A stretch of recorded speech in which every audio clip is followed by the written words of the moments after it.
Juin 1995. Je pars pour la Roumanie avec mon épouse. J'ai soigneusement planifié mon voyage. 8 chemins de fer forestiers de la KLF RAT Forestière figurent à mon programme. Wichoł-de-Sous constitue mon premier but. Cette localité se situe à la frontière de l'Ukraine, dans le pays des Maramuresh qui occupe tout le nord-est de la Roumanie. Sur le premier panneau de signalisation, nous apprenons que Wichoł-de-Sous est parrainé par la ville de Zug.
Samedi 24 juin. Arrivés par temps de pluie, nous découvrons un dépôt vide de toute âme qui vive, excepté celle du gardien. Nous nous saluons d'un Bună ziua. 3 locomotives sont prêtes, au départ, pour le lundi. Je décide, malgré le mauvais temps, de faire quelques prises de vue.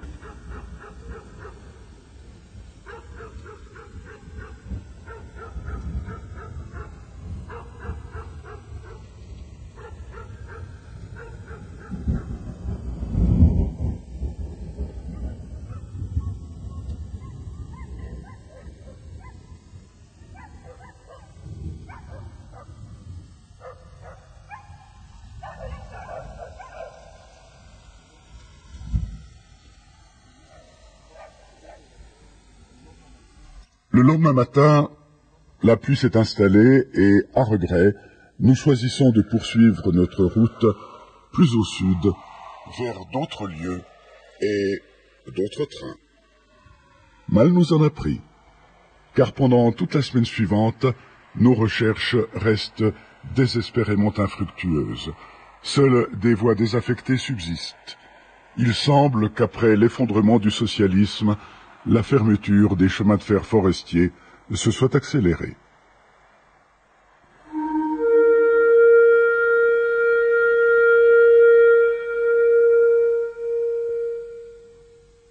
Lundi 26 juin.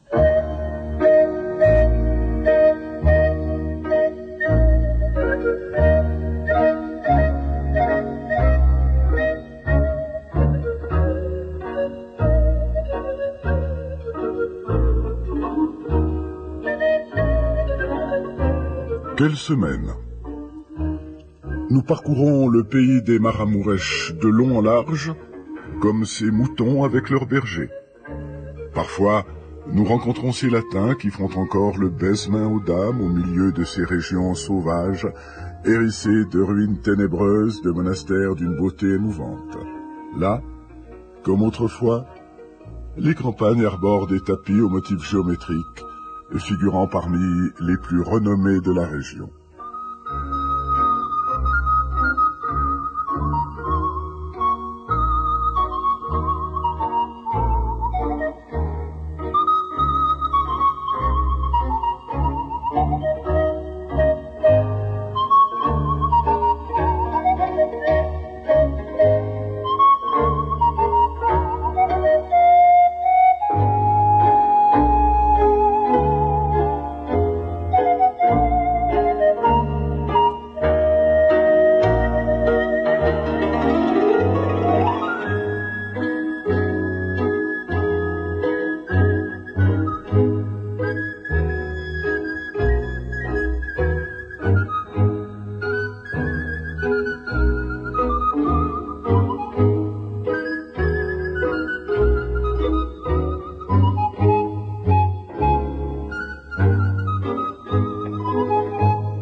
qu'on l'appela, décida un jour de tirer un grand trait sur l'histoire de la Roumanie.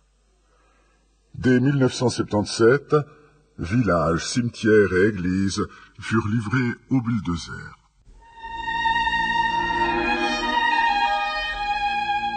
Aujourd'hui, la reconstruction des maisons individuelles et des églises bat son plein en Maramuresh. Le bois est le matériau par excellence, utilisé par les artisans du pays. Quant aux églises, en bois, leur édification, faite de madriers dégrossis et assemblés, s'inspire des maisons paysannes. La charpente de la toiture est travaillée à même le sol. Marquée, puis désassemblée, elle est hissée à plus de 10 mètres de hauteur, pièce par pièce, à bras d'homme, jusqu'au sommet de l'édifice. Les éléments sont ensuite réunis pour former le châssis que l'on peut qualifier de préfaçonné. Les maisons, construites avec des poutres de sapin ou de chêne, ont des toits à forte pente. La couverture de bardeaux rappelle certaines constructions de chez nous. Seules leurs formes divergent.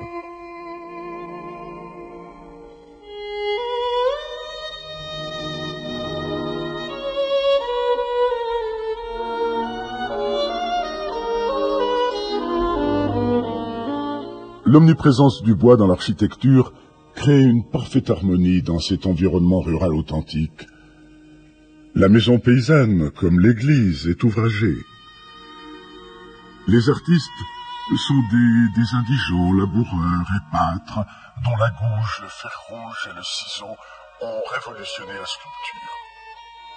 Déjà au XVIe siècle, la maison est protégée côté rue par un portail monumental qui, avec le temps, devient plus complexe et plus long, occupant toute la largeur du terrain. Décoré avec raffinement, dominé par des auvents, ces arcs de triomphe témoignent d'un sens décoratif magistral.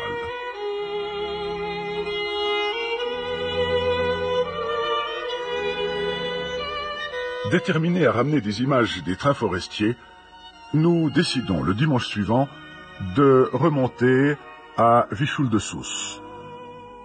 Retrouvant sans difficulté le dépôt, notre arrivée à la gare est plus laborieuse. Nous nous renseignons auprès de la Politia et d'un garde-barrière de la Caile Ferrate Romane. S'il vous plaît, où se trouve la gare du chemin de fer forestier qui se rend dans la vallée de la Vazère?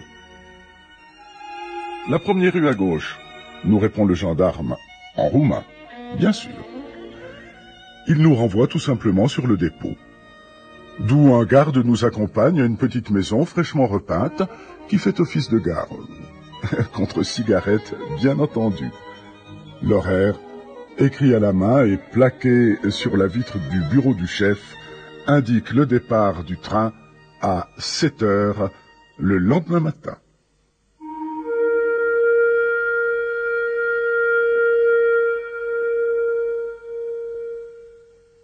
Lundi 3 juillet.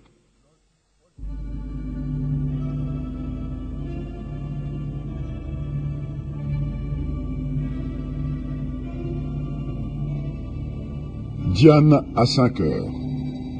Pour être à 6h30 à la gare. Le premier convoi de la semaine ouvre la voie aux bûcherons. Certains seront transportés sur une distance de 40 km jusqu'à la frontière ukrainienne. Arrivés à leur lieu de travail, les ouvriers forestiers y resteront jusqu'à samedi midi.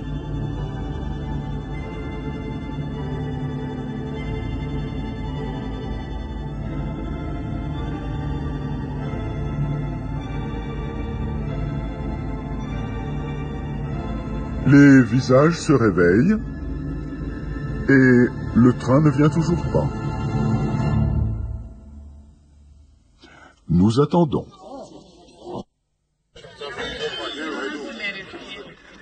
Plus tard, on nous apprend que le train a déraillé.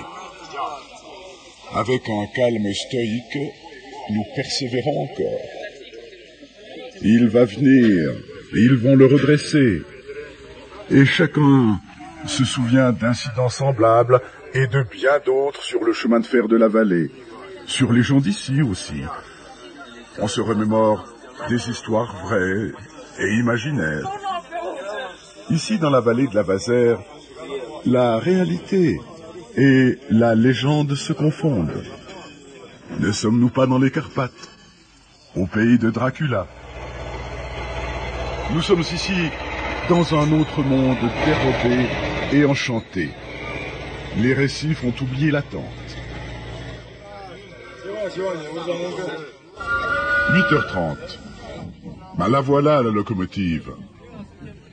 Nous pouvons enfin monter dans notre premier train forestier roumain, qui, bien plus qu'un chemin de fer, représente ce taco cahotant et fumant, toujours en retard, qui nous transbahute dans un monde curieux de contes, de forêts et de buffets.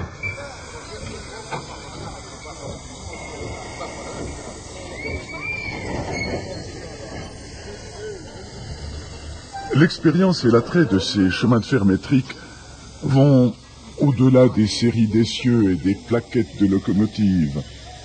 Celui qui, une seule fois dans sa vie, est monté tôt le matin dans ces trains romantiques, tractés par de telles locomotives à vapeur, a pu découvrir qu'elles étaient équipées de chaudières déjà usées depuis longtemps, alimentées avec du bois, du charbon de moindre qualité ou même des pneus d'automobile découpés. Et que, la plupart du temps, elles cafouillaient sur des voies ferrées pleines d'aventures, sur lesquelles les déraillements sont plutôt la règle que l'exception.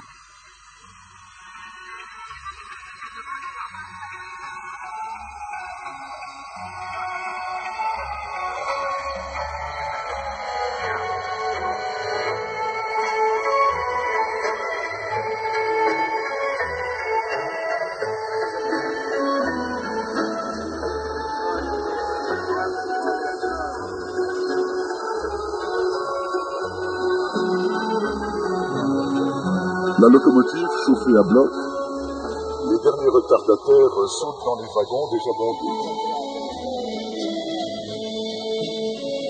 Enfin, ça y est, ça bouge. Avec un bruit de ferraille étourdissant, nous avançons ballottés de tous côtés. Difficile de tenir mon équilibre pour filmer, mais nous progressons enfin.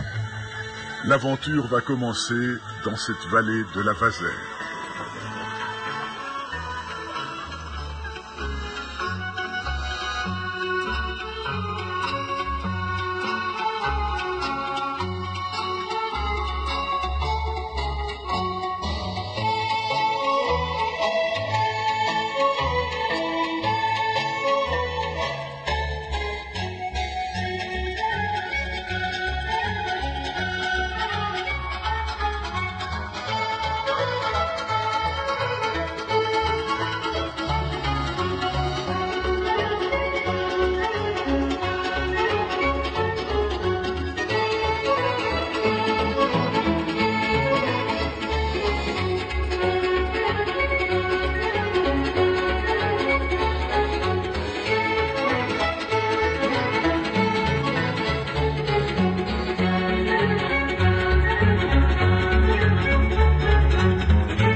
La vie se déroule tout au long de la voie du chemin de fer. Elle est la colonne vertébrale de la vallée, le seul lien avec la petite ville de Vichéoul-de-Sousse, puisqu'il n'y a pas de route. On y joue, on y lave sa salade, on profite de la pente pour se laisser glisser et se rendre au marché.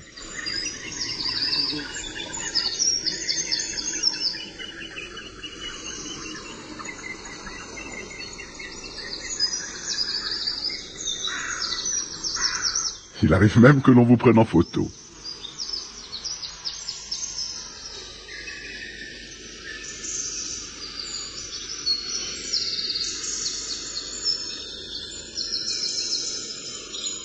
le jour même ou le lendemain matin, ils remonteront à pied le long du tracé ou bien agrippés à la dernière voiture du convoi.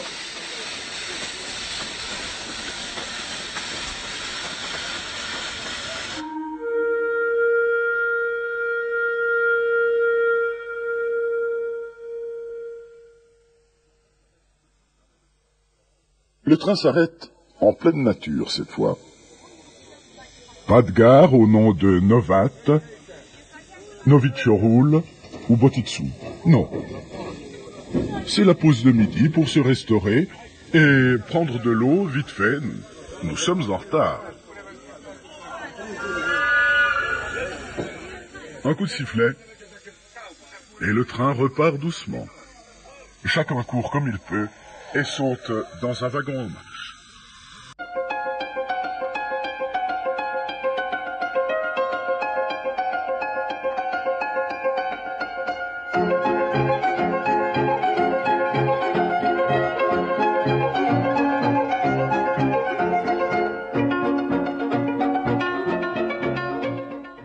Combien de fois la bouteille d'eau-de-vie a-t-elle circulé? Combien y en a-t-il?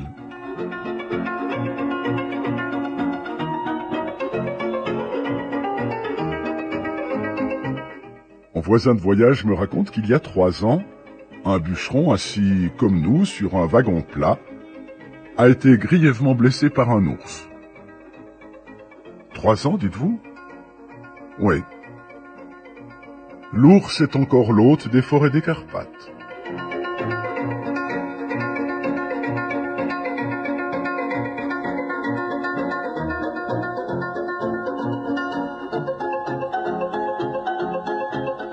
Nous roulons quand même à la vitesse moyenne de 8 km/h à l'heure pour une dénivellation de 503 mètres. Et le prix de la course fait rêver plus d'un, 3 centimes du kilomètre. Mais il nous faudra tout de même 10h30 pour couvrir aller-retour la fabuleuse distance de 81 km.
L'entrée en service des bûcherons débute le lundi matin avec le départ du train à Vichoul-de-Sousse.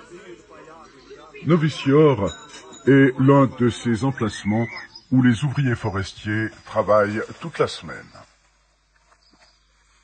Arrivés sur place, ils achètent leurs vivres au magasin forestier pour les prochains jours.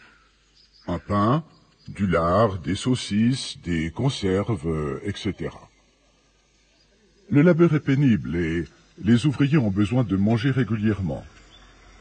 Leur cabane, qui contient environ 40 ouvriers, abrite une pièce commune où chacun a son lit, une petite étagère et un crochet pour suspendre ses habits. Au centre se trouve la grande table. Tout près de là, couvent les fourneaux où chacun fait sa propre cuisine. Une femme de ménage s'occupe de la vaisselle, de la propreté. Les toilettes, vous les trouverez à l'arrière de la cabane. aussi, mais l'installation est dépourvue d'électricité.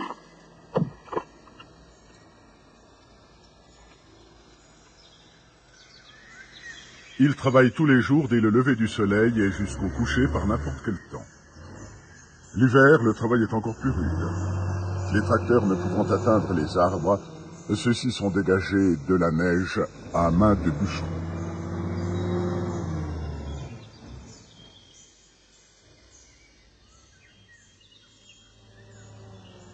Pays riche en forêts, la Roumanie a une industrie forestière développée.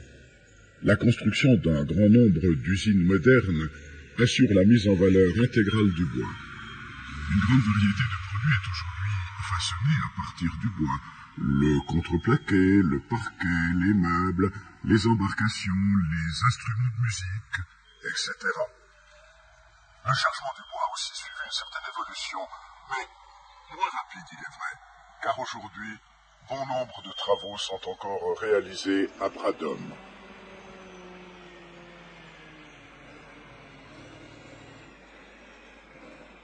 Durant toute la semaine, les petits wagonnets chargés de bois seront acheminés dans la vallée. Déchargés, ils reprendront le chemin inverse. Provenant des pâturages environnants, quelques pâtres profitent de l'aubaine pour descendre en ville leur fardeau rempli de petits laits de chèvre qui embaument toute l'atmosphère. Ainsi, ils seront quittes d'attendre toute la journée sur le train du soir.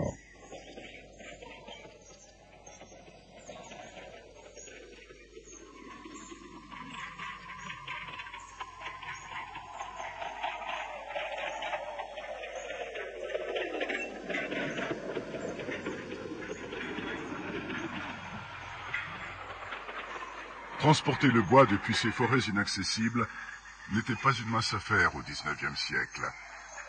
Les eaux de la Bassère étaient trop tumultueuses pour assurer un flottage efficace, et le transport par les bêtes de trait bien trop délicat dans cette contrée exposée à de durables intempéries et aux appétits d'une faune qui peut parfois se montrer féroce. La seule solution originale et novatrice fut le chemin de fer à vapeur qui commença à s'introduire dans les Carpates avant la fin du siècle dernier. Les lignes furent construites judicieusement, de telle sorte que les trains chargés pouvaient descendre directement à pente jusqu'à la scierie la plus proche.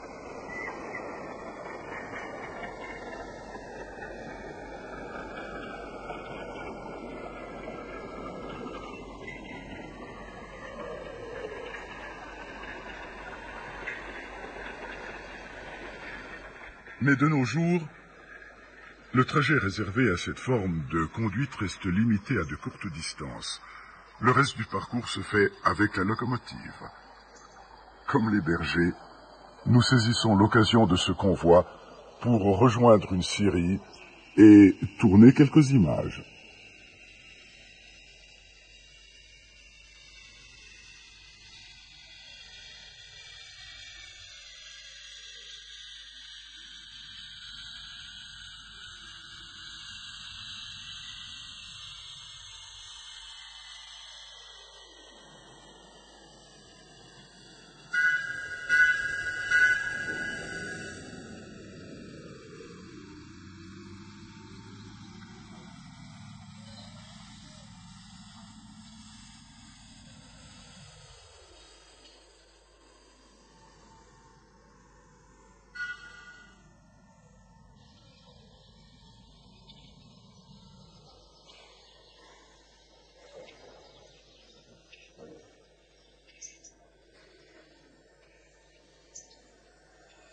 Arrivés sur place, les wagonnets sont déchargés, les troncs y sont débités et les pièces de bois sont expédiées vers l'ex-URSS et vers l'Occident.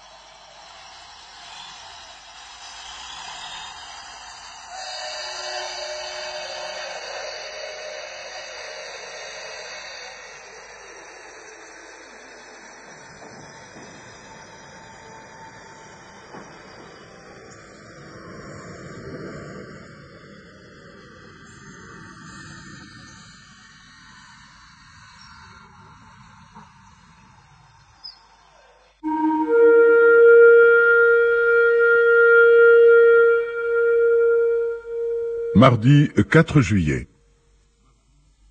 Le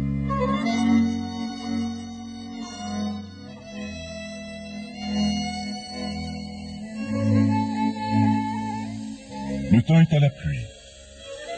Résolu de poursuivre notre aventure, nous prenons le premier train qui conduira les wagonnets vides aux différentes stations de coupe.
Enfin, le soleil fait son apparition. La montée sera d'autant plus agréable. Nous choisissons cette aubaine pour nous rendre cette fois-ci jusqu'à la frontière avec l'Ukraine. À l'époque du communisme, ce train continuait au-delà de la frontière.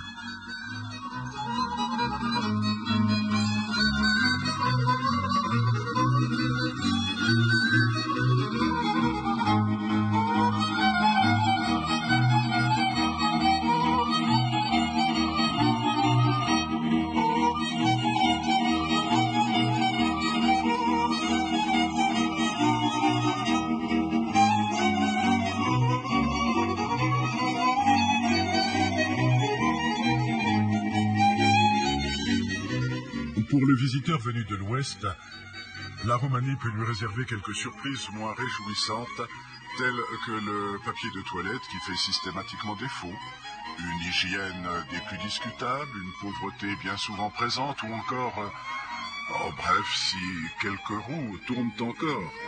Cela tient certainement plus de l'incroyable flexibilité de la population indigène que de la constance de l'entretien.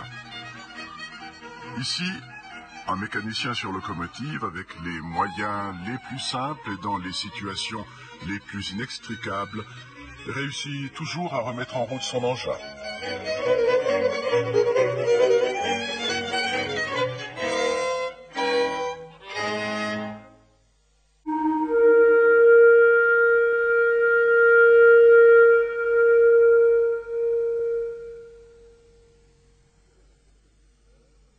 Arrivés à la frontière avec l'Ukraine, nous descendons du train avec les derniers bûcherons, ainsi que les militaires qui gardent la frontière.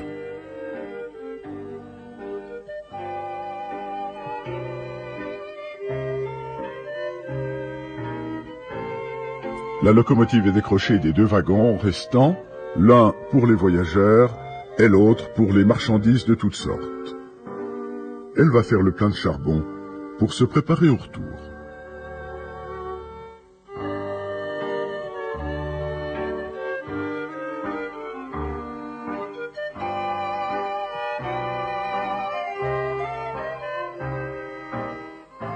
« 14h30. Pas de locaux.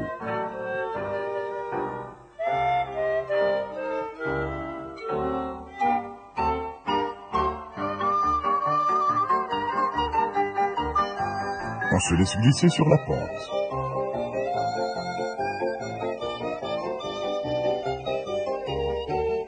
On évite ainsi des manœuvres, n'est-ce pas, messieurs? Mais quand les freins du wagon ne répondent plus, voilà le résultat. Un choc brutal et le wagon voyageur hors d'usage. Un si beau wagon, me dit-on. Le seul qui devait nous redescendre à Wischol-de-Soest. Après bien des discussions entre le chef de train et les mécaniciens de la locomotive, nous prenons le chemin du retour installé sur un wagon plat de marchandises. Un exploit de plus que je ne peux filmer, car hélas, je n'ai plus de pellicule.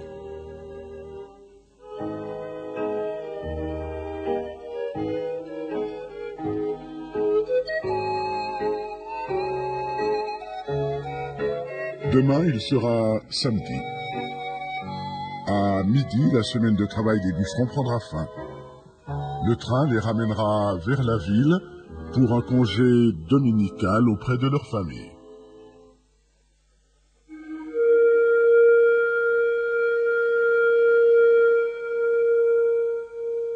Samedi 8 juillet.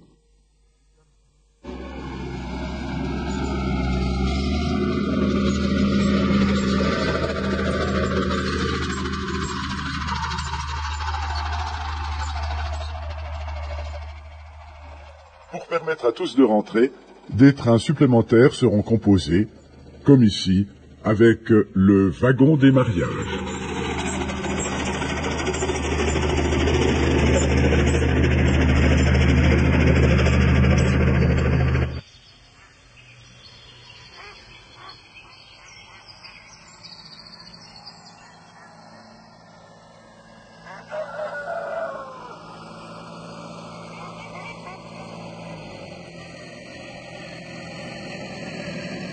Ainsi, certains rejoindront au plus vite leur foyer, leurs promises ou leurs amis.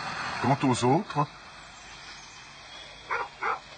ils prêteront main forte aux voisins pour construire sa maison.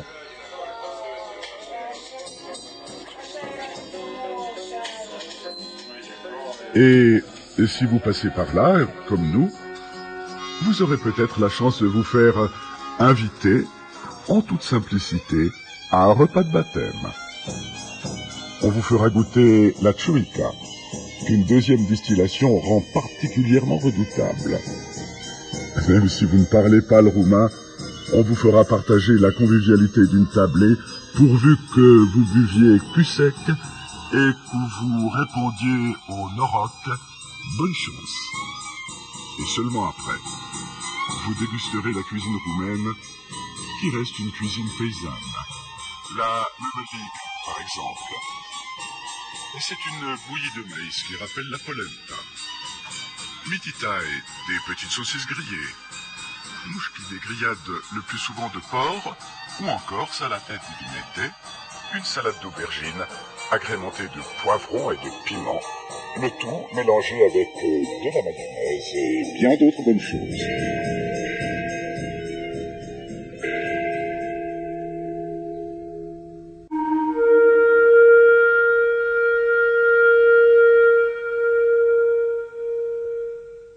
Dimanche 9 juillet.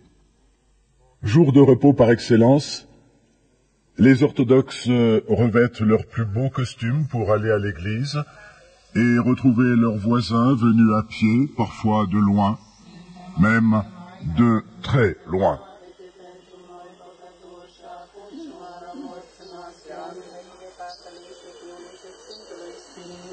Pusti purulească vești vărame, Iisuse, iartă-ne păcatele, ferește-ne de focul iadului, din cer toate sufletele, mai ales acelea care au mai mare nevoie de îndurarea ta. Adu-ți aminte, o Iisuse, de ce te-au să ne arastă.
jour de repos, mais éternel, celui-là pour la vieille qui a fait son temps. La famille au grand complet, les amis, les voisins, les pleureuses, ils sont tous là.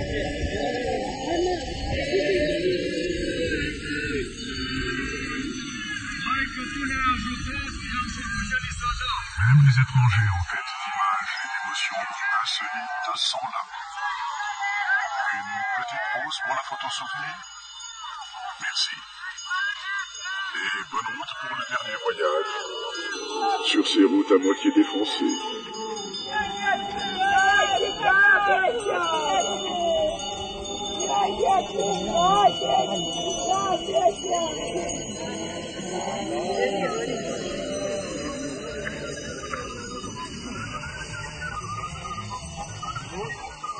Alors, chacun retourne chez soi pour remplir sa vie, continuer son labeur, vivre ses joies et ses peines aussi.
Et nous, bien plus que le tournage d'un film dans les Carpates et la découverte de locomotives d'un autre temps, nous aurons appris que les tziganes roumains disent vrai lorsqu'ils chantent que tous les hommes ne ressemblent pas aux arbres.